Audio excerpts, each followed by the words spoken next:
হাটে। এই হাট বসে প্রতি বুধবার দুপুর 12টার পরে। আমি আবারও বলছি, এই হাট বসে প্রতি বুধবার দুপুর 12টার পরে। আমি এই হাট থেকে আপনাদের কিছু খামার উপযোগী ছোটো ছোটো কিছু সার বাছুর, উন্নত মানের কিছু সার বাছুরের দাম জানানোর চেষ্টা করব। ওরা যারা আমার চ্যানেলটি সাবস্ক্রাইব করেছেন তাদেরকে অসংখ্য ধন্যবাদ, যারা করেননি করে নেবেন। এখানে একটি গরু দেখেন,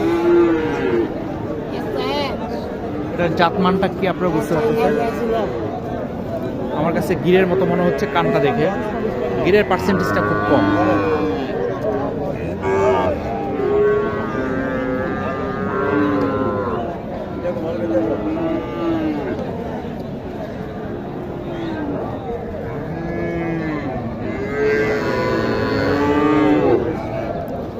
আসসালামু আলাইকুম। দাম কেমন চাইলেন? দাম চাচ্ছি 55। কাস্টমার কত বলে? কাস্টমার বলতেছে 45 46। আপনার টার্গেট